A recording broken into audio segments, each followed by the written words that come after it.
this whole conference. So, welcome. I'm Luke. I'm director of PPC at Dream Systems Media. We're an agency, an internet marketing agency. As far as pay-per-click goes, about 50% of our business comes from mortgage clients in different area, VA, FHA, yeah, that's what I'm going to talk about today. About my experience working with mortgage clients specifically who have done pay-per-click. Let me see. I'm going to grab YouTube sheet.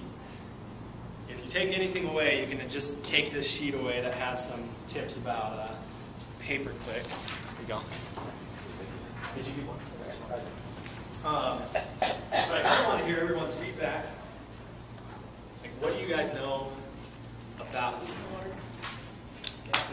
Okay. Okay. Like, what do you guys know about pay-per-click? First off, what's your experience? Have you ever ran a campaign? Do you see the ads but you never click on them? Are you running a campaign right now that's doing fairly well? Kind of.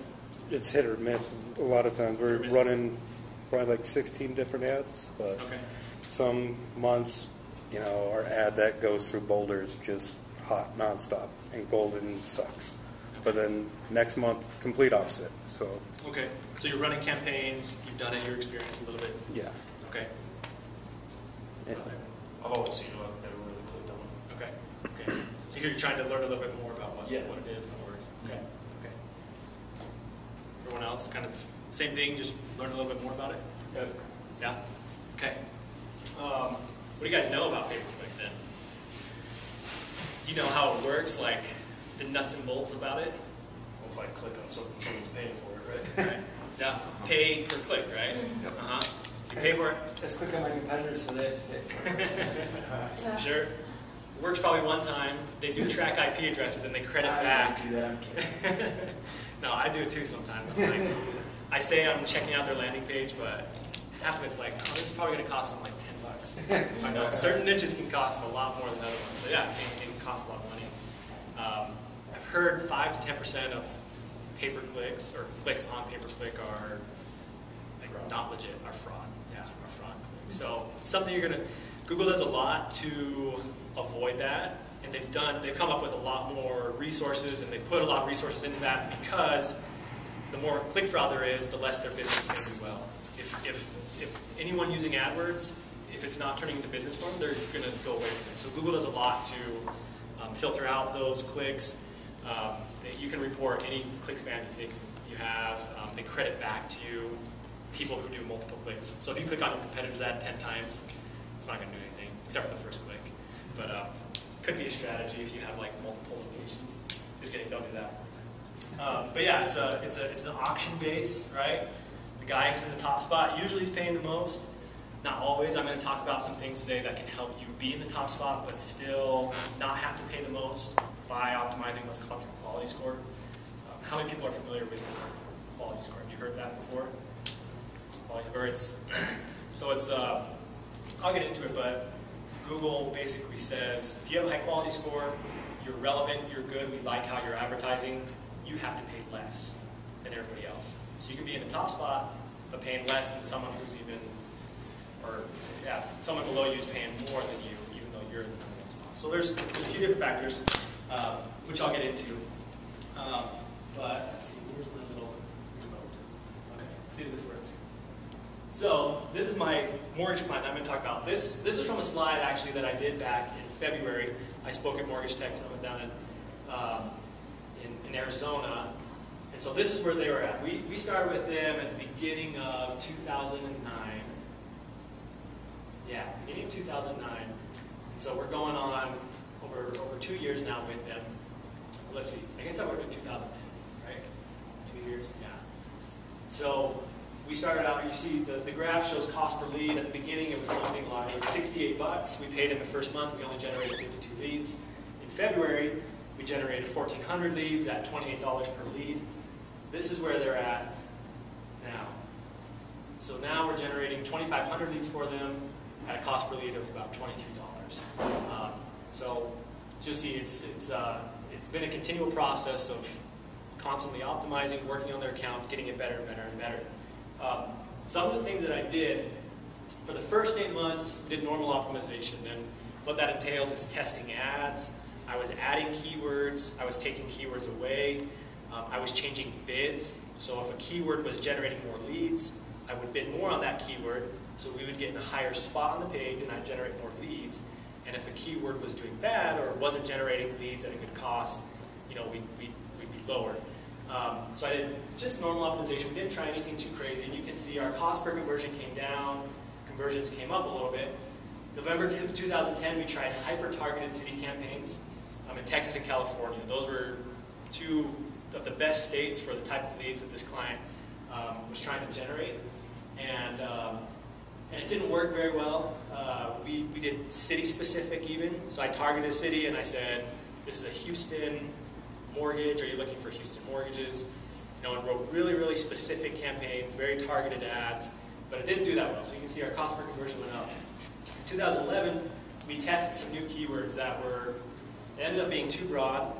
They had a really low CPA, but the client came back to us and said, hey, we're not getting the type of leads that we need, so we need to change it up a little bit. And so you can see there, our cost per conversion went down, leads went up, but he said to us, no, we need to stop that.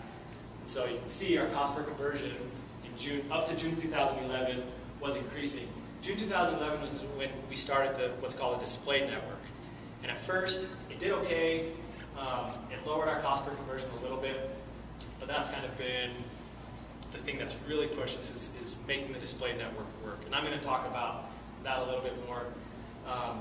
March 2012, restructured all of our campaigns again. I just put in new best practices, redid everything, made them a little bit better than I had previously made them, and it's continued to help bring our cost per conversion down and the number of leads up.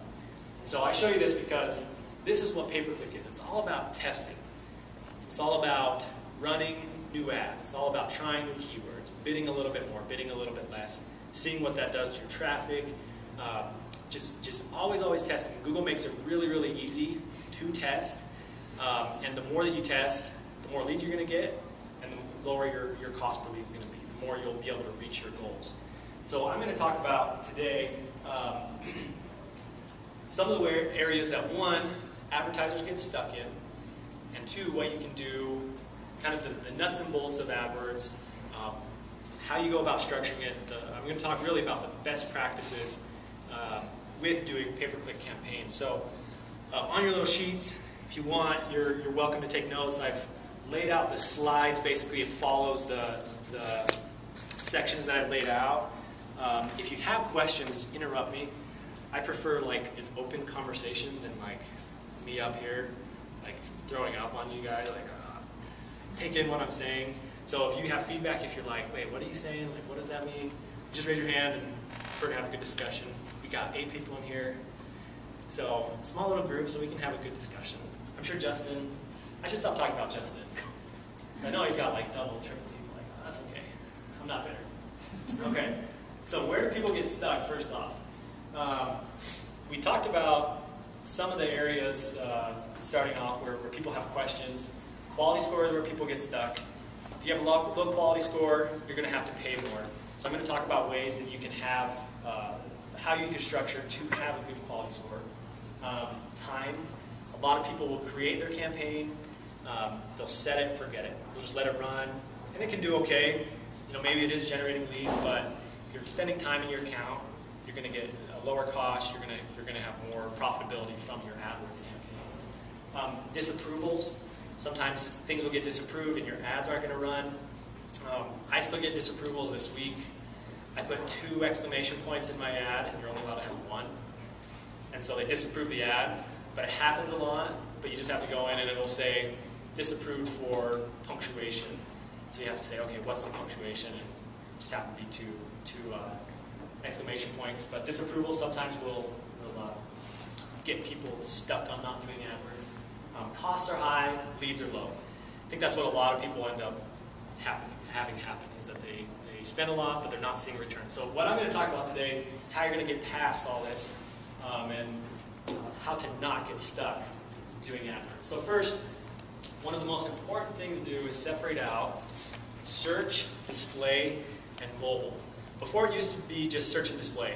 In the last 2 or 3 years, searches on mobile phones is something like 10 to 20%. I don't know the exact number. Maybe, Ross, do you know like what it's at, like searches?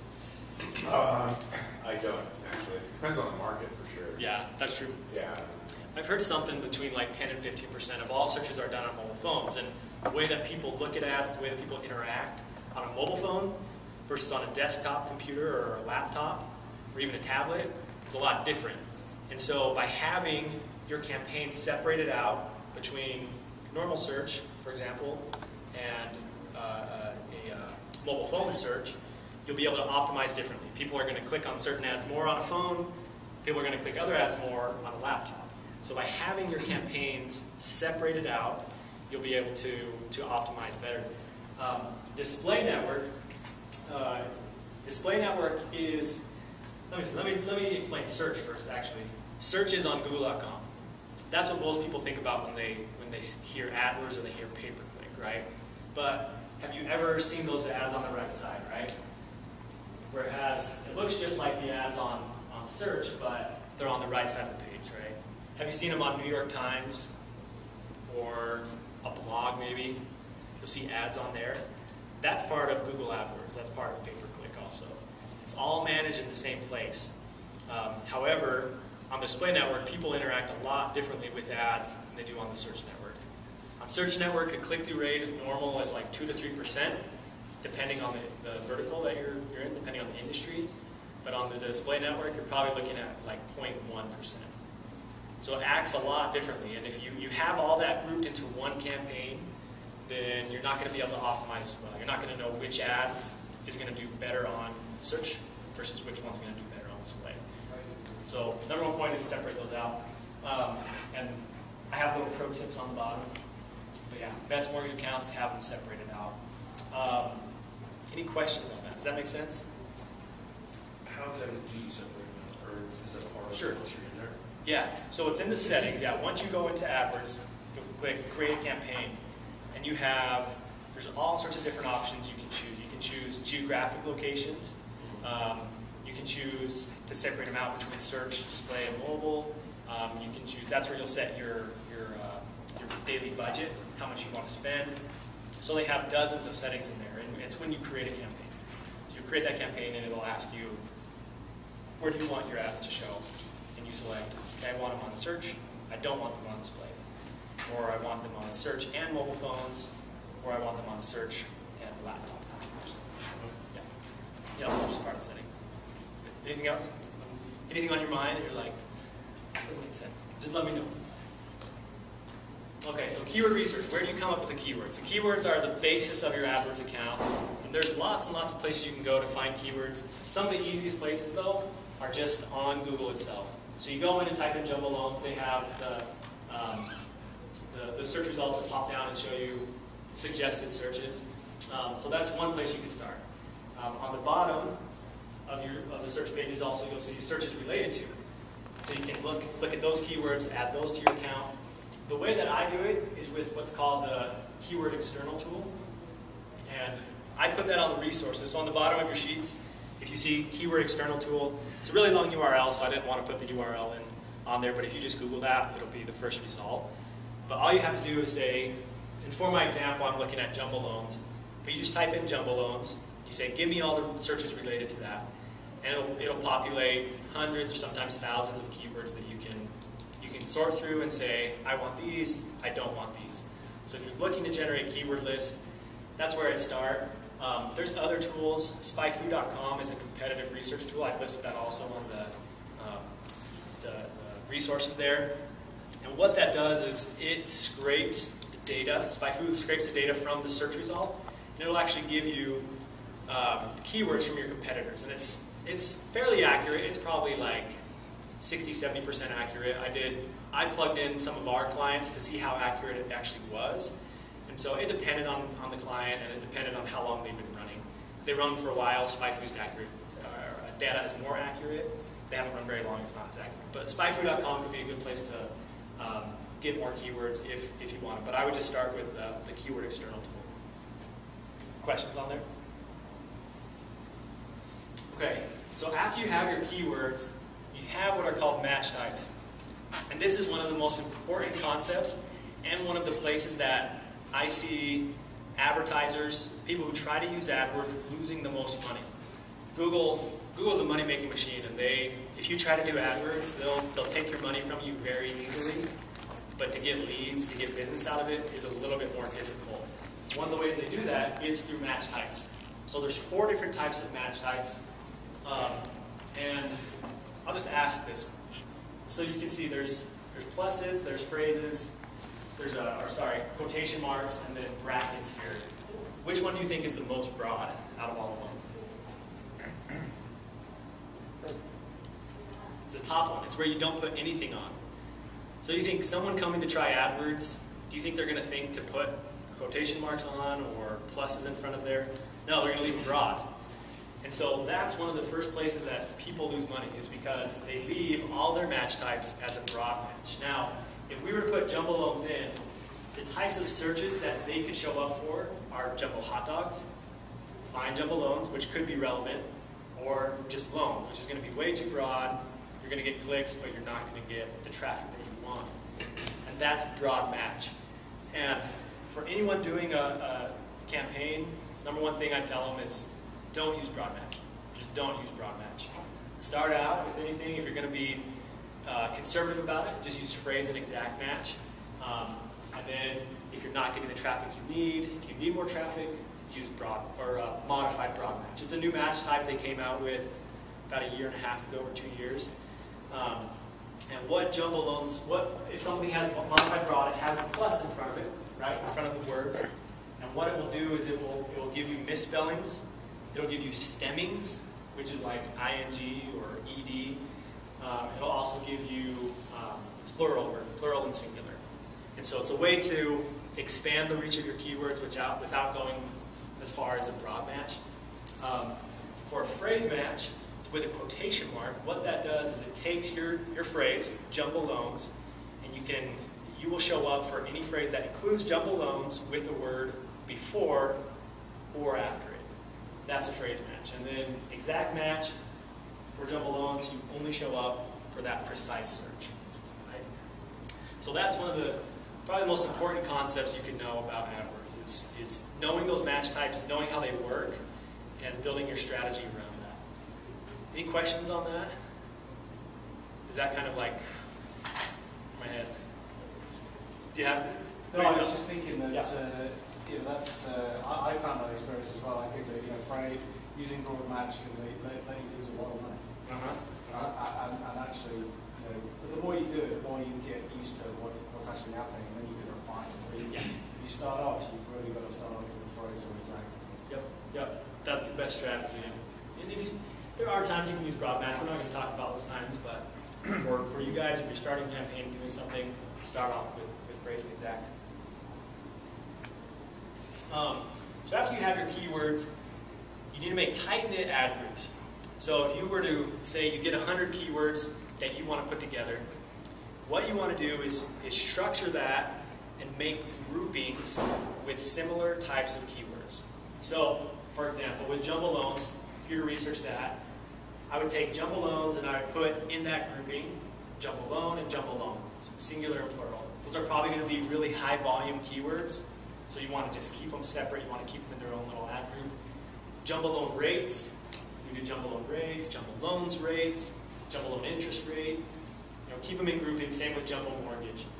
Now the reason you want to do that is so you can write targeted ads to those groupings, because the more relevant your ad is to a user, or the more it matches what they've searched, the more likely you're going to get a click. The more clicks you get, one, the more traffic you're going to get, but then two, also the better quality score you're going to get, which I'm going to get into in just a second here. So with jumbo loans, for example, I have jumbo loans in there twice. I have it actually 3 times. One in the title, once in the body of the ad copy, and once in the display URL. So you can put jumbo loan. Same with jumbo loan rates. I put jumbo loan rates in there twice, and then put jumbo rates in the display, and then under jumbo mortgage, got it in there a couple times. One thing that people don't do, that's becoming a little bit more common, don't tweet this, is you can put what's called or it looks like it's a subdomain, right? And Google's okay with that. This isn't actually a subdomain. it would just lead to the normal mortgagesuperhero.com, but it makes your ad a little bit more relevant.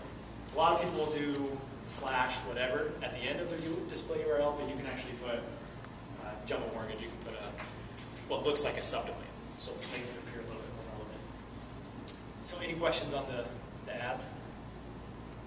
Make sense? Do you find any of those long display URLs perform worse because they're longer? Does that make sense? Yeah. So like, Instead how of, they perform to the length of the URL. yeah. For example, obviously it seems like it helps, right? Because you're doing this. Instead of mortgagesuperhero.com without the jumbo rates. Yeah. On the Yeah. end. As far as like across the board, I haven't seen one or the other work better. Okay. I It's could just probably. a test that you got to run, essentially. Yeah, Just it's a another test, exactly. And that's what it comes down to, is testing which one works well. So if I were to actually have this account and I had a jumbo loan rates ad group, I would have 2 ads. One has mortgagesuperhero.com, and then the same exact ad except for jumborates.mortgagesuperhero.com. So I just test those side by side. But you know, it'll help. I usually put it in simply because if Google's going to bold that. If someone searches jumbo rates, and jumbo rates is in your display or your display URL, and you hold it, it'll stand out a little bit more. You'll probably get a higher click-through rate. But at the same time, some people might not like the super long. Yeah, super long. They're like, that's confusing to read it. So you just kind of, it's always that testing. Okay. Which one's going to work? But I haven't seen one or the other. With these ads that you're creating, are these the kind that you see on the right side of the screen, like on the block side or something? Yeah. Would you ever see, like if you said you were testing them out and you had 2 of them, would you ever see both of them on the same page? Good question. Good question. So how they work is they actually will rotate your ads. Okay. So you'll never see 2 of the same ads. In theory, some people, that might be like a black hat tactic, where you can kind of have like almost the same URL and get it on the same page. But like, in one account, no. You can run, I don't know, limits like, I think it's like 10 or 15 ads in one ad group. It'll always rotate through those and just constantly rotate them. So yeah, it'll just be one ad at a time. All right. Good question. Any other questions? Okay. So quality score. So quality score is like kind of the most wondered about, most talked about thing in AdWords itself. It's just a measure of how well your account's doing. So quality score is determined on the keyword level. Every single keyword is going to have a different quality score than every other one. And they're independent for the most part, but they do affect each other. And so some of the things that go into quality score, this is what determines quality score. You can have a score of 1 to 10 for your quality score, 10 being the highest, 1 being the lowest. If you have a 1, your ads aren't running anymore. So you don't want to get a 1. At 2, they're only going to show you sporadically. You're not going to show them all the time. So what determines quality score? The biggest thing is the historical click-through rate of the keyword and the ad it's matched to. So if you've run the keyword, like I have keywords that are 2 or 3 years old, and Google will look back for those 2 or 3 years and see what type of click-through rate it's got. And if it's a high click-through rate, then they'll give me a higher score. If it's a low click-through rate over those last 2 years, they give me a lower score. And so you're constantly trying to get a higher click-through rate. That's why you want those ad groups that are really tightly themed. That's why you want ads that match the keyword that people are searching. So you want, that's the most important thing. After that, the matched ad includes the keyword. So I go back, the jumbo loans I put in each of those ads because that helps my quality score, right? Now, there could be times where maybe I can use that space in my ad to have a unique selling proposition. So I'll have a higher click-through rate, but I won't actually have the keyword included in the ad. And so it's always a balancing game of what you're doing to get that quality score higher. You're testing, you're always running a couple ads. Third is a landing page quality. So kind of go back to SEO. SEO best practices with landing pages, having your keywords on there, making the landing page clean, making it easy to read, not having a whole lot of junk on there, other ads, anything like that. that would lower your landing page quality, but if you have your keywords on there, if the navigation is clear, if there's a clear purpose to what your landing page is, your landing page quality is going to be higher. Account history and performance. Google, as soon as you start running your account, they're looking at your quality score, and they're remembering how you've done from the very point you've started. So we have clients who try to run AdWords themselves, and they give us their account, and they have quality scores of 2s or 3s because they didn't know what they're doing, and we have to dig out of that hole because Google remembers that. I can create a whole new account that has nothing to do with that other account that they ran, but because it's the same URL, Google remembers that. And so from the beginning that you're running, Google's going to remember the history of your URL and the history of the account. Yeah. Can I see my quality score?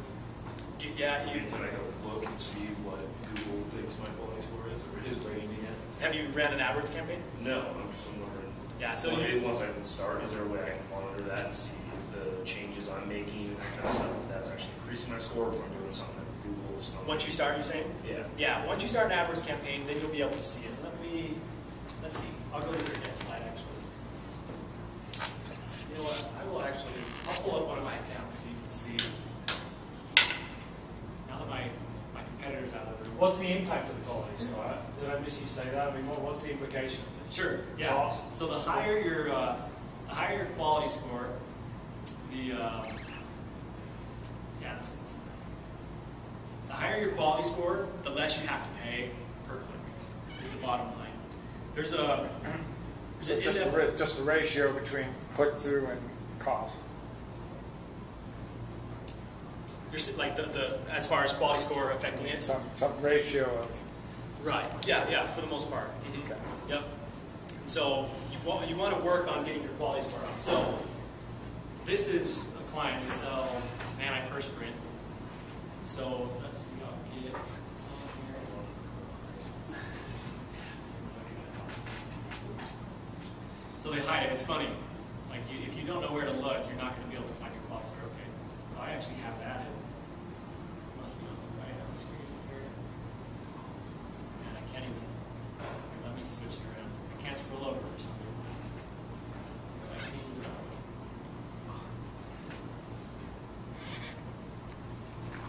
So for each one of these keywords, you can see the quality score right here in this section. So for this client, they have 6 and 7. 6 and 7s are normal. You have 6 and 7, you should be happy with your account. You can get them up to 10. It takes a lot of work to get up there, and I probably 5 to 10% of my clients' keywords have quality scores of 10. Majority are 6 and 7s. The ones that need help are lower, anywhere between 3 and 6. So is quality score measured on click-through, or is quality score also taken into consideration conversions and stuff like that? It doesn't take into consideration conversions. Once you actually leave the AdWords interface, the only thing that's taken in conversion is the landing page itself, which is based off of having your keywords on there.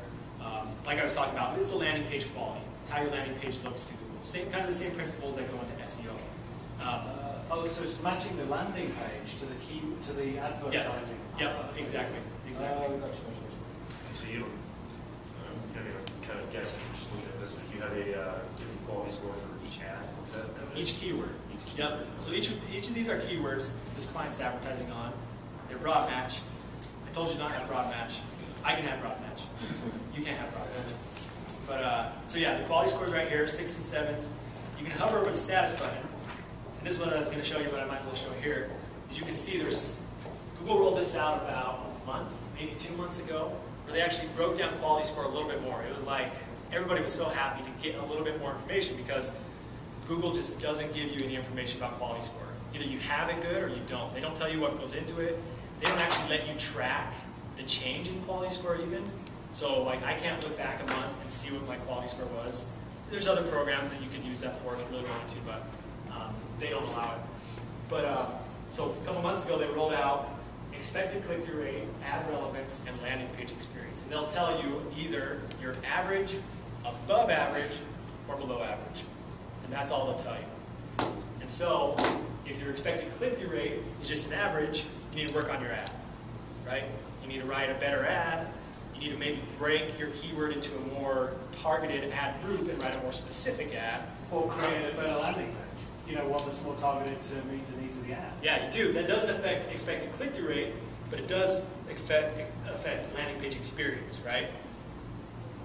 So that's the difference, is that they're kind of breaking down that experience. So yes, landing page definitely goes into it. It's not a part of expected click-through rate because no one can see your landing page until after they've clicked your ad. But yes, it definitely goes into...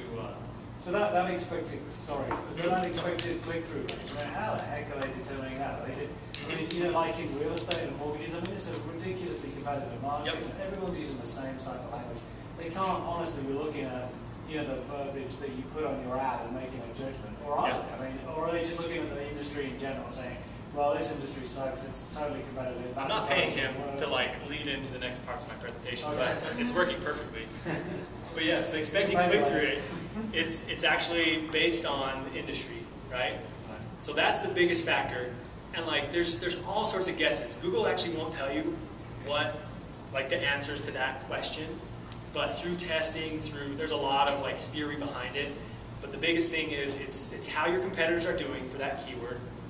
It's how your own keywords have done in the past. Then it also goes into what are the click-through rates of your other keywords in your account. So those are some of the factors that they look at. The bottom line is... So they're actually ranking against your other ones as well. Not against them, but it will affect it. If you have really bad keywords for 90% of your account, right, it pulls down those top 10%. Does that make sense? So your account as a whole will affect quality score of each individual keyword. So it's pulling down as opposed to artificially pumping up. But it could pump up also. Right. Those 10% help the 90 a little bit. Right. So if you have mostly good keywords, it's going to pull up some of the bottom ones. But if you have mostly bad, it's going to be pulling down, right? So it can go either way. Yeah. So the bottom line is with click-through rate, just get it higher. Just get it higher. And it's good to understand those factors, but the bottom line is to get it higher. So anyways, I just wanted to show this to kind of show you what it looks like. You'll see all those quality scores in there. We'll get back to the presentation.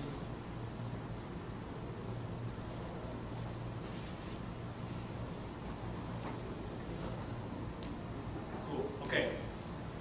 So then last part is the historical click-through rate of your URL. That was the part I was talking about of Google remember what your website has done, no matter how long it's run, no matter how long ago it was, if it was in a different account, if you had a different agency doing it, if your brother-in-law managed it for you, they'll remember how you did before. So you can't just play around with your own website and expect it to be okay later.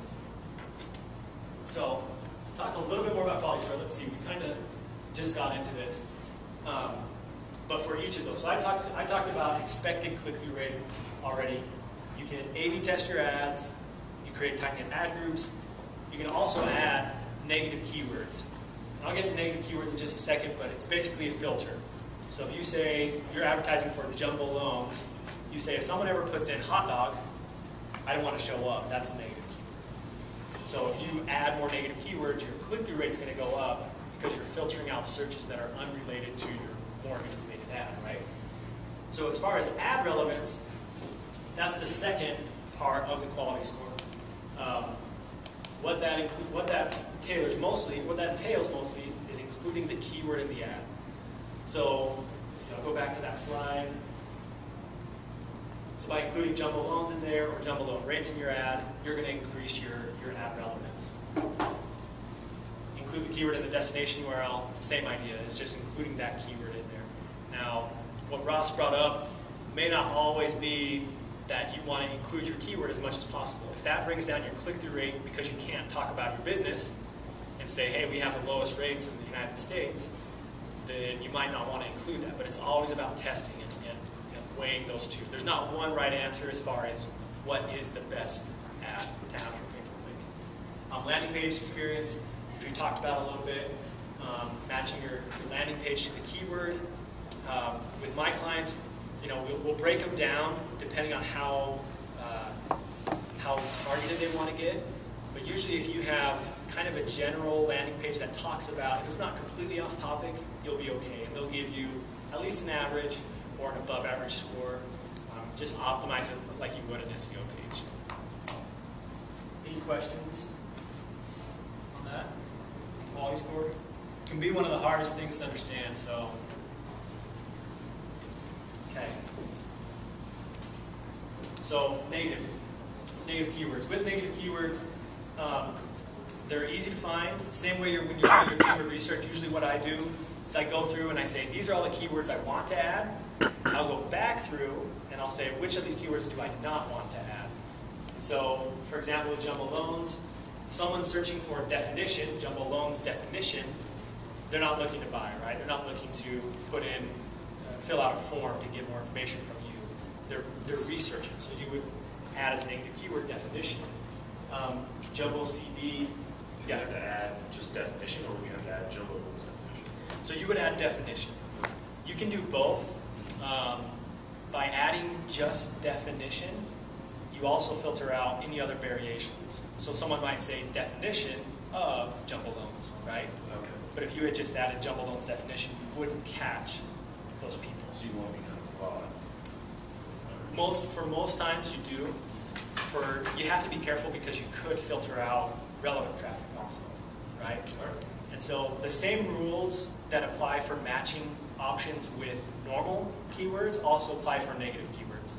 And it's like, it's a more advanced type of targeting you can do, but you can also do exact match negative keywords or phrase match negative keywords.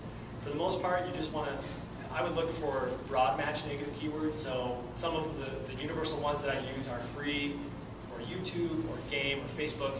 You know, people are job, career, internship. When people have that in their search query, the intent that you can tell from there is not that they're looking to actually buy, or they're not looking to fill out a form, or get more information about from a lender. They're looking for something else, unrelated to what you want. So negative keywords are a good way to filter out that traffic. When you put like definition, is that also going to take different variations of word? Like if someone wants to define jumbo loans, is that going to? That's a really good question.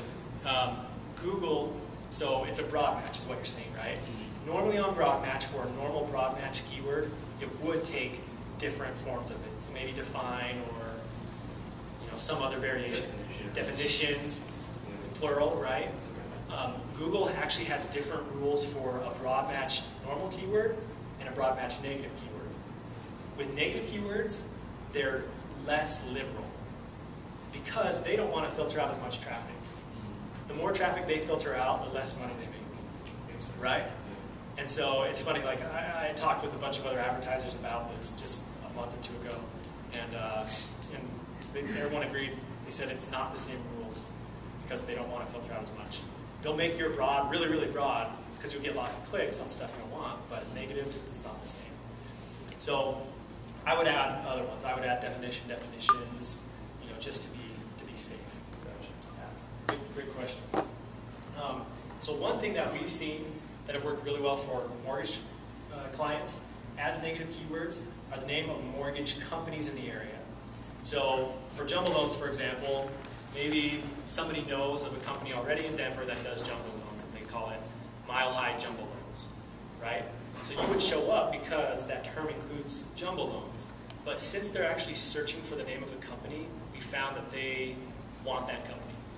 They still will click on your ad oftentimes because they're just like, they're looking around, maybe they're confused, they don't know what they're clicking on.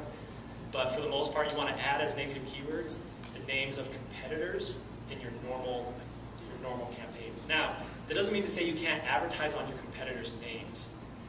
A really good strategy that works for most of our clients is to advertise on competitors' names and just watch that traffic. But you want it separated out. So you can advertise on competitors' names, but don't do it on accident. Add negative keywords of your mortgage, of competitors or mortgage companies in your area to your normal campaigns. Does that make sense? Does that make sense, that separation factor? Jason, get it? Jason kind of give me a little bit. I'm glad we're recording. What you talking about with us? Yeah. Any questions with negative keywords? Okay. So ad extensions. So there are 5, I think, ad extensions. We're going to talk about 3 of them. The 2 we're not going to talk about are social extensions, which is using a Google Plus page. You can actually link your Google Plus page to your ads, and it will say 100 people have +1 this company. We're not going to talk about that because there's so little people plus wanting pages right now that it's not that relevant. It won't be that effective. There's also product listing ads that, or product extension ads that you can add. That doesn't apply to us either. The three we're going to talk about are site links, phone extensions, and location extensions. Site links only will show up if you're in the top 3 spots, right? Anyone on the side, 4 through 8 or 9 on the side, will never show up with a site link. That's pretty much Google's way to have everyone bid more. So it's another way for them to make more money, right? But by having site links, and they rolled site links out about a year and a half ago, it makes ads look more like organic results. And you end up getting more clicks. So one, it increases your click-through rate, but you can actually send people deeper within your website. So for example, Quicken Loans up there has site links for FHA loan options, buying a new home, or purchase calculator. And so people might prefer, they're saying, oh, we actually want a purchase calculator, so they can go to that specific site, or that specific part of their site. So that's how site links work. You simply say, you want to add these links, they'll show up on the bottom of your ads if you're in the 1 to 3 spot. There's location extensions. How many people have a, I guess it's not a places page anymore. It's a Google Plus. I don't even know what it's called. A Google Plus page. I don't know. Has anyone filled out a places? So you can link your actual places page to your AdWords account, and so it will show, like this one, first option online will show a map, of where they're at. It'll show their phone number. Usually it's not shown on this one for some reason. It'll show your phone number also, and it makes you stand out a little bit more. That's location extensions. The last is a phone extension, which simply has your phone, has the phone number in there. Most people don't call straight from an ad, but let's see, one of my clients probably had, maybe it's like 0.5% of clicks to actual phone calls. So he had, it was like 5 clicks maybe out of, or 5 phone calls, I'm sorry, out of maybe, I don't know, several hundred clicks. So there's not very many people who call from your ad, but some do. It also makes your ad stand out a little bit more. So ad extensions simply make your ad stand out more. Any questions on those? All right, so one of the last part specifically about the insides of AdWords is the display network. The display network I kind of had referred to before. A lot of advertisers don't use it. They're used to advertising on the search network. They understand the search network a little bit better. It's easier to see what's happening.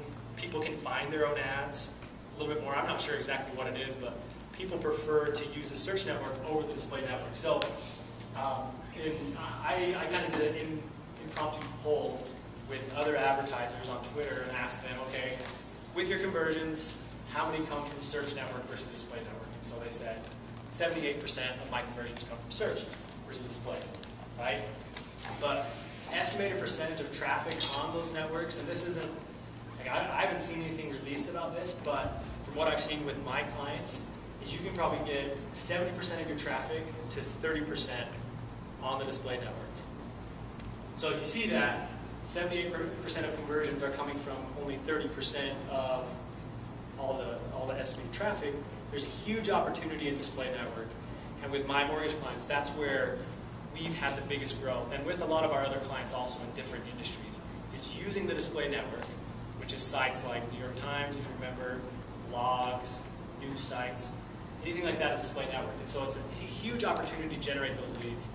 Probably maybe 60–70% of the leads for my mortgage client come from the display network. And they do just as well from what he said. Sometimes the leads can be lower quality because people on the display network, they're not looking for a mortgage per se, but on the search network they have to type in, jumbo loans, and then they click on that, so they're going after it. On display they're not doing that. They're surfing around, then they click on an ad. But we found as far as my client said, the leads are just as good.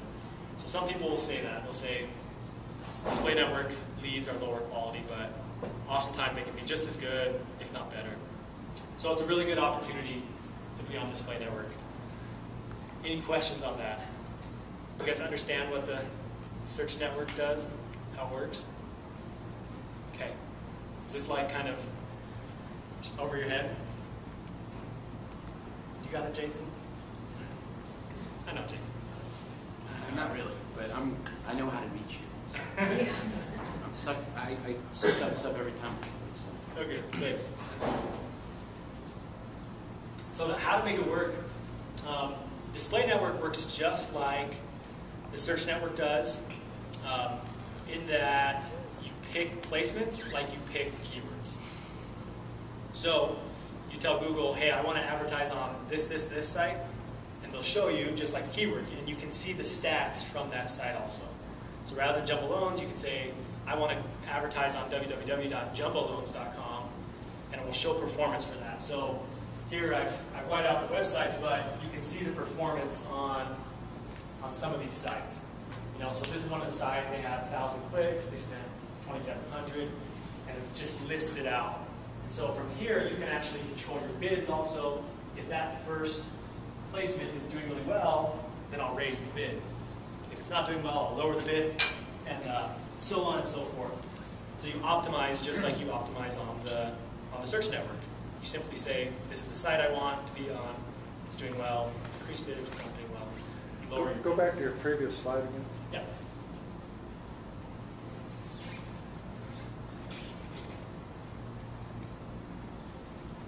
All right. Any questions? What are you thinking about? I didn't know what you were talking about with regards to display networks, so now that Okay. I do, the chart makes more sense.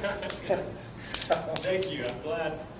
I'm glad you're brave enough to say, Luke, you're not presenting very well. You're doing fine. No, that's good. I'm glad you asked that. Yeah, the display network is simply websites, right? So does that kind of answer? That's all in here. yes. Okay. But yeah, so pro tip, display network can do just as well, if not better, than the search network. So remarketing then, how many people have heard of remarketing? Ross? Someone mentioned it in an earlier presentation. I think they called it retargeting. So, Yesterday. Yeah, yesterday, okay. So remarketing is just like retargeting. Someone comes to your website, cookie is placed on their computer, and after that, you can send ads to them as they browse around the display network.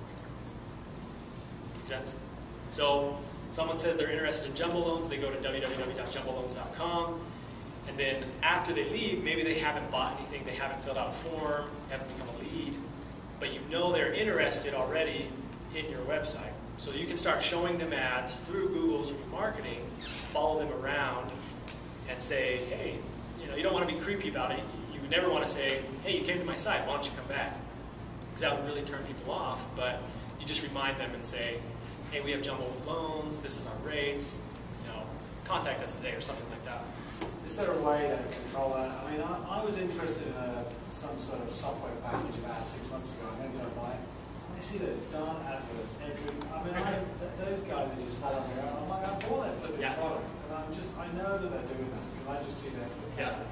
So there's a limit you can put on that because you can overdo it, right? If you show too much to people, maybe if you show up for them for 6 months or something, they're like, man, I'm not only was I interested in jumbo loans, but I'm not going to go to them. Like, I'm going to tell my friends these guys suck, right? You could burn a bridge by doing it too much. So you can put controls on it. So you can cap it. So two options kind of along the lines of what you're talking about. You can cap the number of impressions per user. And it's by day, so you can say, okay, just show me once a day, maybe 2 or 3 times a day. Then you can also cap for how long you remarket to them. So they usually suggest you do it for 30 to 45 days, but you can do as long as like 90, 120 days. But if you go that route, you risk turning people off, right? So kind of like a best practice there is cap your impressions at 2 to 3 per day and do it for 30 to 45 days. Set the cookie. The cookie expires is what it's called. You can set the cookie to expire however many days you want. Yep. So yeah, that kind of goes along the lines with, so don't be creepy. Sorry, really technical question, but okay. Safari these days doesn't allow third-party cookies, and Internet Explorer is now talking about doing that as well. Is that all going to start affecting this? Oh yeah, definitely. Definitely. There was something with, I think it was iPhones. Google was like bypassing the iPhone's ability to block cookies, and Google got in trouble for it. But it was all along the lines of remarketing. So yeah, I think there'll probably be a trend of more people opting into do not track, do not follow me. So remarketing would become less and less effective. Until that happens, though, use remarketing. Yeah, I'm sure there'll be other things that come up too that could replace remarketing. So landing pages, you know, we've talked about one side of it, right?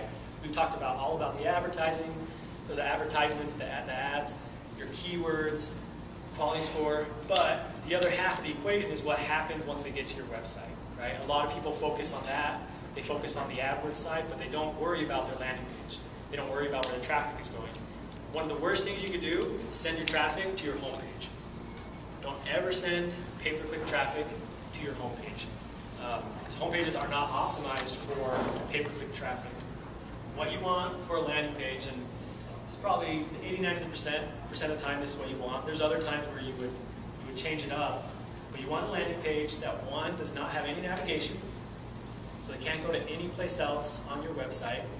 A lot of people think that's backwards. They think people want to read all about their company. They want to go to the About Us page. They want to go to testimonials, all that. People don't. People don't spend that much time on your website. What they want is what they came for. And so if your landing page has what they're looking for, which for a mortgage client, you know, it's going to be that lead. You know, get a quote on our interest rates or whatever. If you have that form there, you're going to get a conversion. They're going to find what they want. This landing page is for gold. It's a client that sells gold, but the principles are the same. So there's no navigation. The point of the landing page is a form, lead generation. You know, e-commerce is different, but we're talking about lead generation today. On your form, you want it really simple. You don't want too many fields in there. A lot of people, one, they separate out name, first name and last name. Just put it into one field.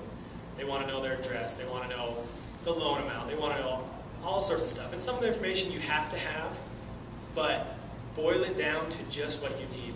If it's name and phone number, just have that on there.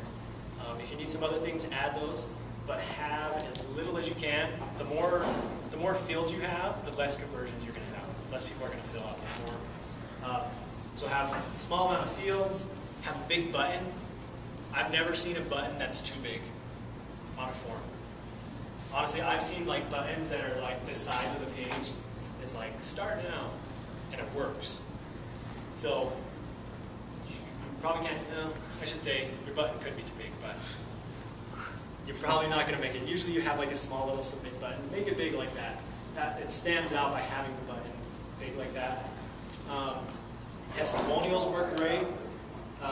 Trust symbols work great. They have that whole row of trust symbols on the bottom. Addresses work great. Phone numbers work great. That all builds trust for people once they land on your landing page. So those are some of the best practices. Any questions on that? All right. So let's bring it all back together real quick. So how does this all work? So we've talked about a lot of things. This is what you're going to want to take a picture of. If you haven't got anything else out of the presentation, just check this out. This is how this brings it all back together, right? So you create your keyword list, including negative keywords. That's how you get your quality traffic. You have well-written ads, improves the click-through rate. You put those keywords into tight-knit ad groups with those well-written ads. By doing those first three things, you get high-quality scores, right? By having high-quality scores, your costs are lowered. You send all that traffic to your landing page, which converts the traffic. That traffic that does not convert, you can remarket to them, and hopefully later convert them. Both of those landing pages, remarketing the landing pages leads to leads. Leads lead to sales. So that's kind of how AdWords works. That's the 30,000-foot view of AdWords and how it works. So I'm going to skip over AdWords Editor. Don't set it, forget it. One of the last things I'll say, A/B test. Look through what's called the search query report, search term report also. Split out the high volume keywords like I talked about. Raise and lower your bids depending on how well they're doing. And test your landing pages. Just A/B test. Always be testing. Well, I think that's it. Thank you. Anyone have any questions? All right. Well, great. Thank you very much. My contact information is on that page. If you don't want to do this stuff, you can call me. That's my shameless plug.